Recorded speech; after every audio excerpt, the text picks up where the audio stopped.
अस्सलाम वालेकुम students, welcome to our channel the global physics hub. क्या स्टूडेंट्स आपने कभी सोचा है कि लाइट से बनने वाले जो स्पेक्ट्रल लाइंस हैं, क्या इन स्पेक्ट्रल लाइंस को स्प्लिट किया जा सकता है, इनको तोड़ा जा सकता है? तो अगर हम इन स्पेक्ट्रल लाइंस को एक मैग्नेटिक फील्ड के अंदर रखें तो ये जो स्पेक्ट्रल लाइंस हैं ये स्प्लिट हो जाती हैं more than one spectral line. तो इस स्पेक्ट्रल लाइंस को इस तरह से स्प्लिट करने का जो अमल है सबसे पहले पीटर रीमान ने 1896 में किया। तो स्टूडेंट्स आज का टॉपिक भी हमारा यही है, रीमान इफेक्ट। रीमान इफेक्ट क्या है? रीमान इफेक्ट यही है कि अगर हम स्पेक्ट्रल लाइन को मैग्नेटिक फील्ड के अंदर रखें तो ये जो है स्पेक्ट्रल लाइन स्प्लिट हो जाती हैं इस मैग्नेटिक फील्ड की वजह से। तो चलते हैं इसकी एक्सप्लेनेशन की तरफ। Splitting of spectral lines in the presence of external magnetic field is called Zeeman effect.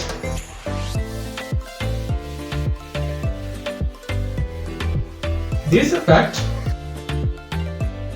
in 1896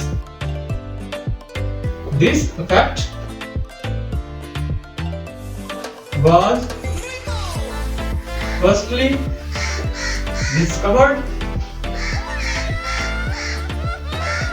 by Peter Zeeman.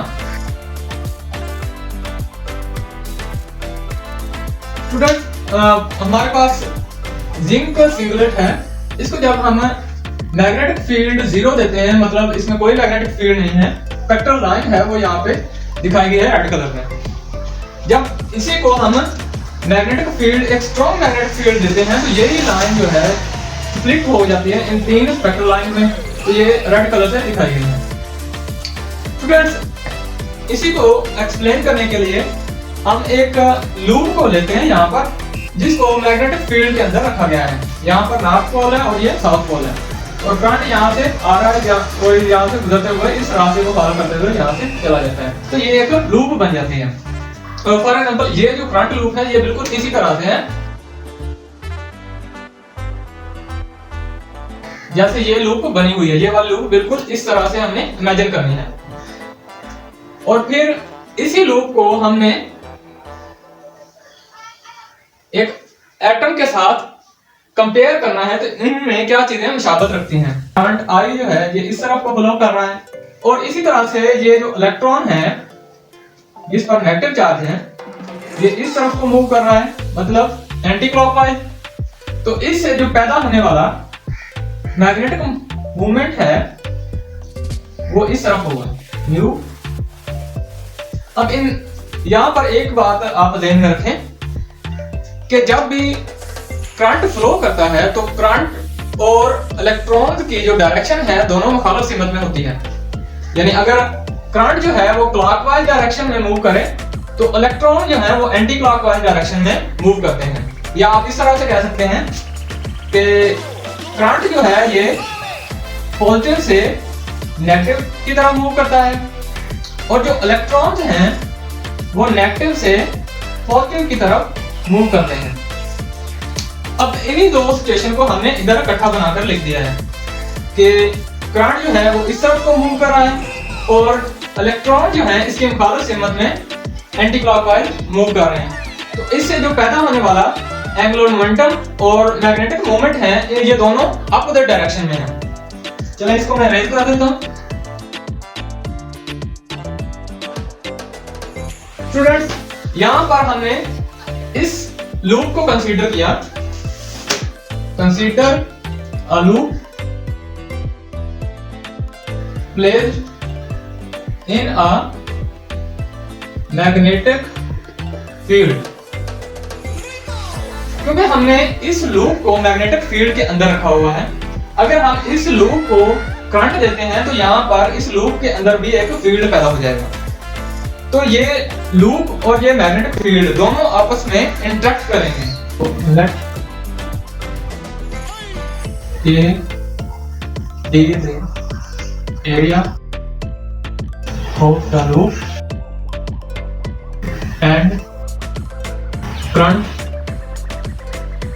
I is flowing in the loop. Then torque tau will be produced in it. Torque tau will be R cross F, तो ये torque cross होते हैं N I A cross D. तो यहाँ पर where M जो है ये number of turns of the coil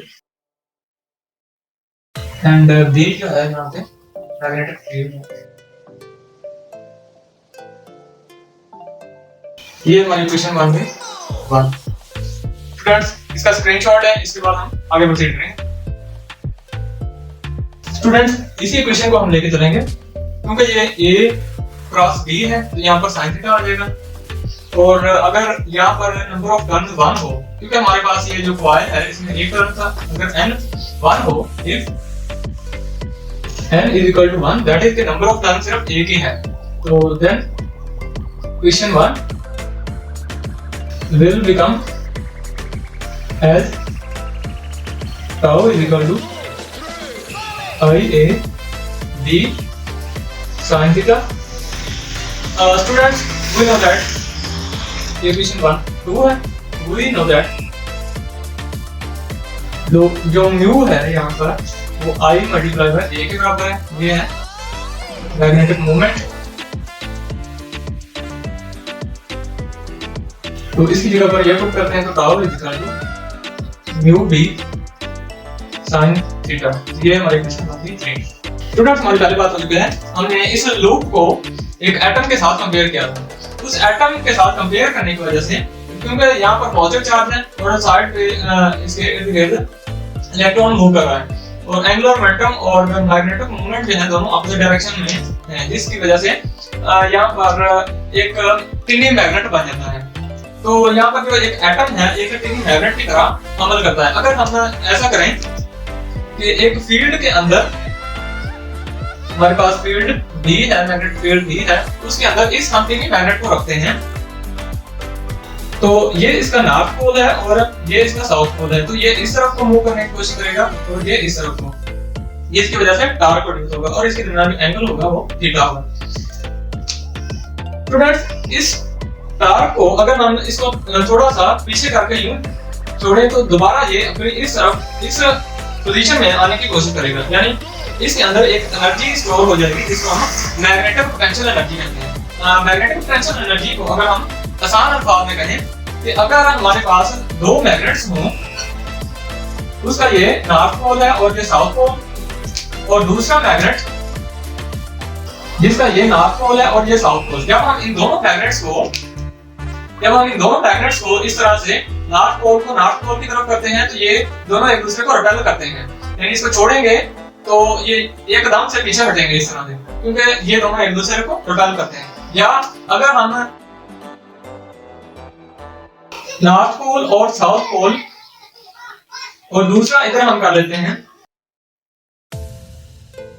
north pole और साउथ पोल, तो यहाँ पर ये दोनों मैग्नेट्स जो हैं एक दूसरे को अट्रैक्ट करेंगे। अगर हम इसे कुछ फासले पे यूं छोड़ देते हैं तो ये उस फासले को तय करते हुए आपस में चिपक जाएंगे, जुड़ जाएंगे। तो ये किस वजह से है? ये इसी वजह से है जो इसमें मैग्नेटिक पोटेंशियल एनर्जी है। जो मैग्नेटिक पोटेंशियल एनर्जी है इनके अंदर एक फोर्स अप्लाई करती है, वो फोर्स अट्रैक्टिव या रिपल्सिव हो सकती है। तो मैग्नेटिक पोटेंशियल एनर्जी को हम डिफाइन करते हैं magnetic potential energy,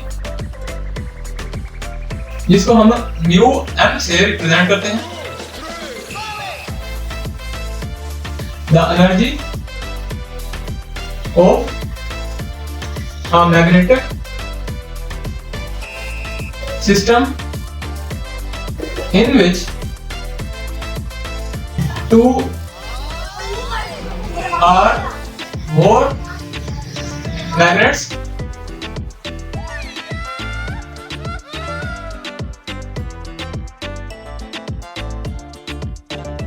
apply a force on each other. This force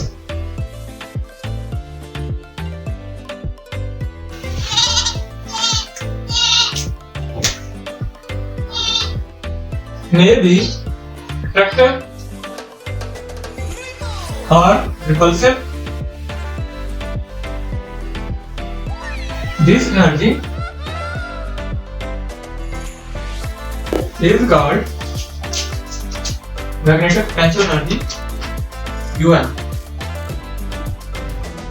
तो स्टूडेंट्स यहाँ तक इसको नोट कर लें, इसके बाद हम आगे प्रोसीड करते हैं।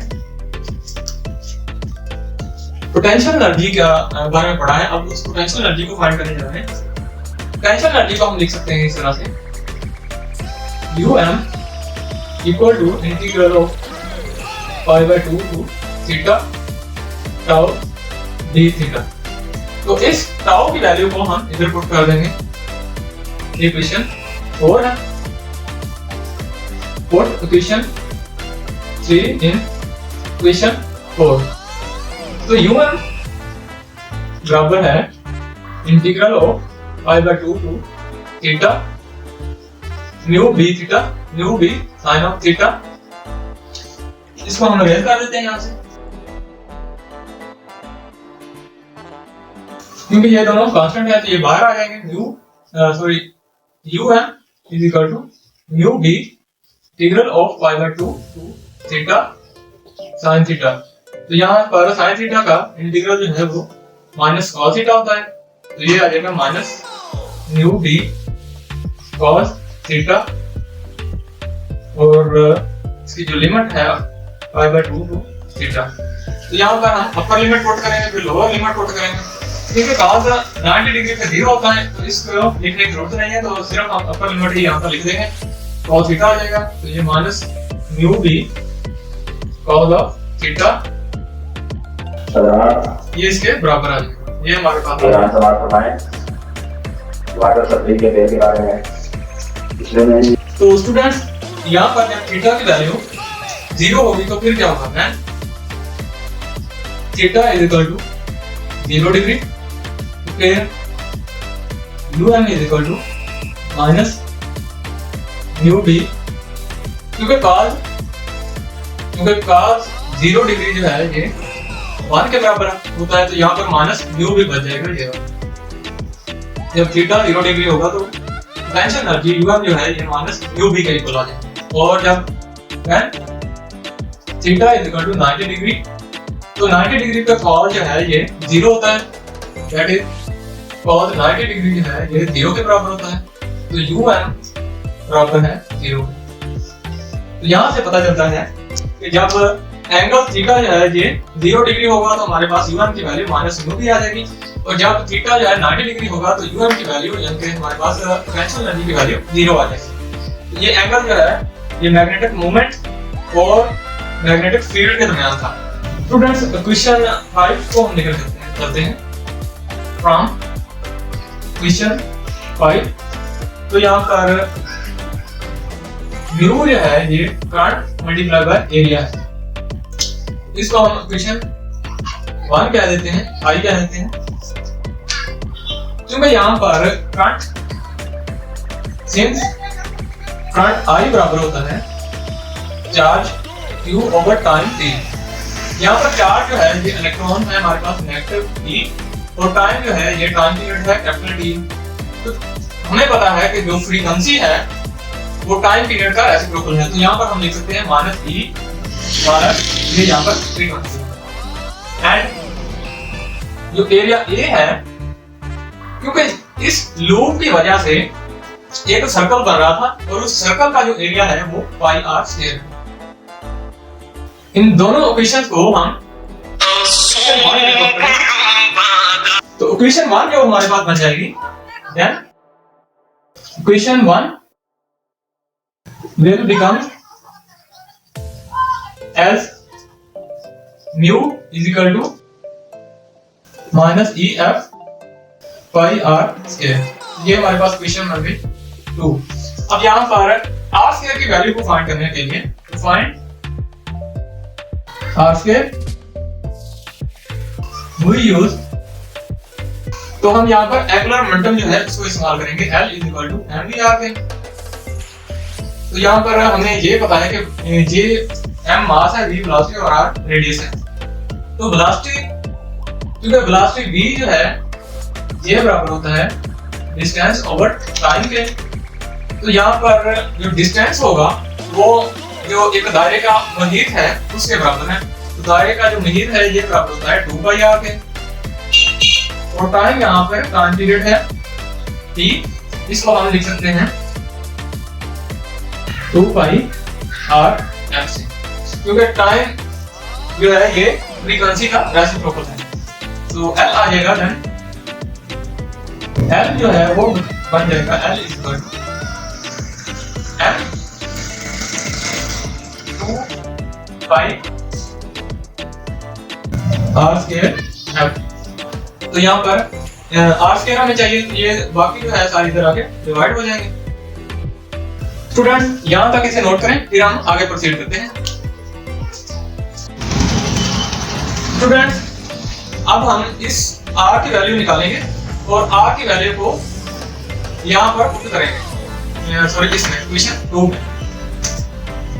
तो यहाँ से r स्क्वायर बराबर आ जाएगा L ओवर 2 पाई एम एफ। तो पुट इट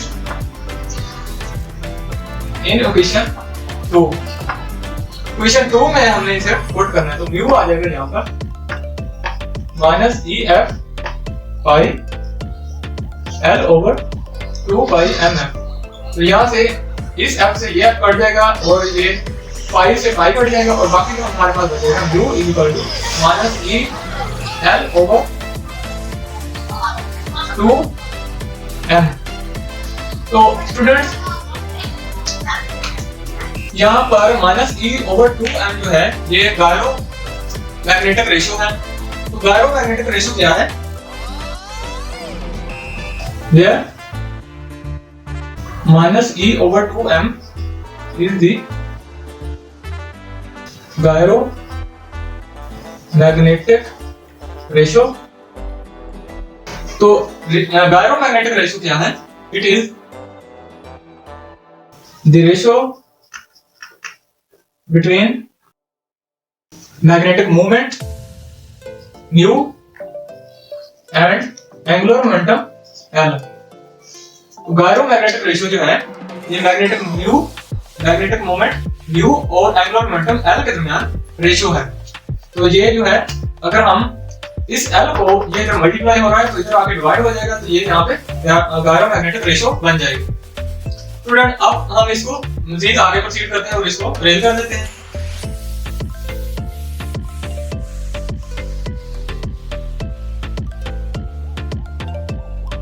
स्टूडेंट्स इसमें हम म्यू की वैल्यू थी वो हम यहाँ पे पुट करते हैं क्वेश्चन 5 में। ये हमारे पास है क्वेश्चन 6, पुट क्वेश्चन 6 इन क्वेश्चन 5। तो हमने क्वेश्चन 6 को क्वेश्चन 5 में पुट करना है। um is equal to minus into minus E L over 2m multiply by d all theta. तो इस माइनस से ये माइनस मल्टीप्लाई होगा तो ये प्लस हो जाएगा। तो यहाँ पर हम लिख सकते हैं um बराबर है e b over 2m multiply by l और थीटा। तो स्टूडेंट्स यहाँ पर हम cos थीटा और l की वैल्यू पुट कर सकते हैं। तो cos थीटा किसके बराबर होता है? ये क्वेश्चन हमारे पास 7 हो गई है, क्योंकि cos थीटा बराबर होता है ml over l into l plus 1 under root के। तो यहाँ पर l जो है एजीमुथल क्वांटम नंबर है और m जो है यहाँ पर मैग्नेटिक क्वांटम नंबर है। तो इस m को हम इस तरह से ड्रा कर सकते हैं ml को। अगर हमारे पास यहाँ पर ml की वैल्यू 0 हो तो ये 0 होगी और यहाँ पर h कट 1 के बराबर है और यहाँ पर h कट 2 के बराबर 2h कट है और यहाँ पर h कट तो ये 2h कट के बराबर है। और अगर ml 1 है तो यहाँ पे बनेगा इसका एंगल इसके दरमियान थीटा और ये ml = 2। और अगर हम नेगेटिव में जाए तो ml - 1 और ml -2 में आए। तो ये वाली जो वैल्यूज हैं हमारे पास डिफर करती रहती हैं। चलिए स्टूडेंट्स इस यहाँ तक आप इसको नोट करें, फिर हम मज़ीद आगे प्रोसीड करेंगे। स्टूडेंट्स यहाँ तक हमने कर लिया था, ये वाला हमने प्रोसीजर निकाल लिया था। तो L को हम लिख सकते हैं, जो एंगुलर मोमेंटम है L, ये बराबर होता है small l + 1 under root multiply by reduce Planck constant h cut. अब हम इसकी वैल्यू और एंगुलर मोमेंटम की वैल्यू इस इक्वेशन 7 में पुट करेंगे। The equation 7 becomes as um बराबर है eb over 2m। तो L की जगह पर हम ये वैल्यू पुट कर सकते हैं L + l + 1 under root multiply by h cut और cos थीटा पर ये वाली वैल्यू आ जाएगी, ये बन जाएगा ml divide by l + l + 1 under root. तो ये इसके साथ मल्टीप्लाई होगा, ये इससे ये कट जाएगा, बाकी ये वाली चीजें रह जाएंगी। um = eb ml h cut over 2m। इसको हम इस तरह से लिख सकते हैं um बराबर है e h cut over 2m multiply by b multiply by ml। क्योंकि e h cut over 2m ये बराबर होता है बोहर मैग्नेटन के, जिसको हम लिख सकते हैं म्यू b बराबर होता है e h cut over 2m, या इसको हम लिख सकते हैं e h ओवर 4 पाई n। ये है बोहर मैग्नेटन और इसको हम लिख सकते हैं इस इक्वेशन 8 को हम लिख सकते हैं इस तरह से um बराबर है mu b multiply by ml multiply by b।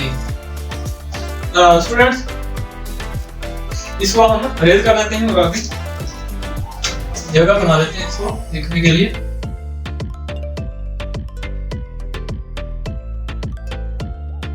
तो यहाँ पर हम बोहर मैग्नेटन की वैल्यू फाइंड करना चाहें तो इसमें इलेक्ट्रॉन चार्ज की वैल्यू पुट करेंगे, h कांस्टेंट है इसकी वैल्यू पुट करेंगे, पाई की वैल्यू है उसकी पुट करेंगे, मास ऑफ इलेक्ट्रॉन है इसकी वैल्यू पुट करेंगे। तो इसमें ये सारी वैल्यू पुट करने के बाद बोहर मैग्नेटन म्यू b ये बराबर होता है 9.23 + 10⁻24 जूल पर एम्पीयर, या म्यू b बराबर होता है 5.45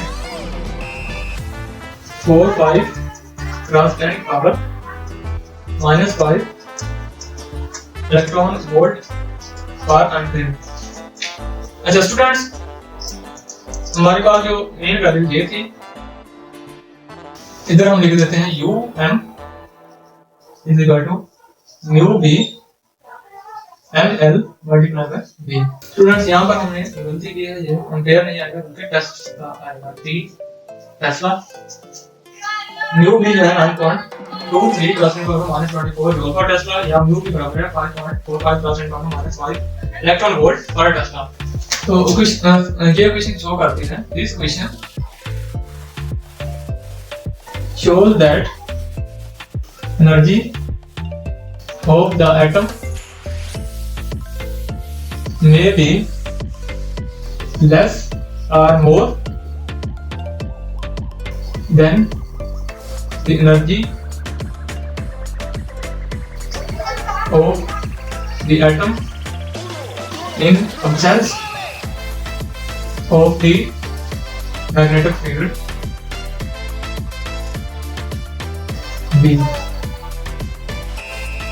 स्टूडेंट्स यहाँ पर जो स्पेसिंग है इनके दरमियान, वेक्टर लाइन के दरमियान जो स्पेसिंग है वो इन पर अप्लाई होने वाले मैग्नेटिक फील्ड पर डिपेंड करती है। अगर ये ज्यादा होगा मैग्नेटिक फील्ड तो ये स्पेसिंग इनमें ज्यादा होगी, अगर कम होगा तो ये इनके जो स्पेसिंग है जो पाता है वो कम होगा। तो हम देख सकते हैं the spacing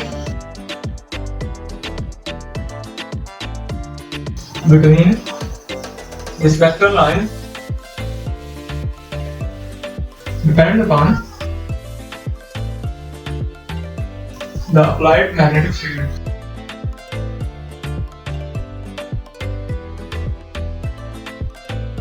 The value of the possible value of ML will be minus plus L0 2 minus. Students, उम्मीद करता हूँ कि आज के इस लेक्चर से आपने कुछ ना कुछ जरूर सीखा होगा। अपने इल्म को मज़ीद बढ़ाने के लिए इस चैनल को सब्सक्राइब करें और अपने दोस्तों और अजीजों से जरूर शेयर करें। वीडियो देखने का शुक्रिया। अल्लाह हाफ़िज़।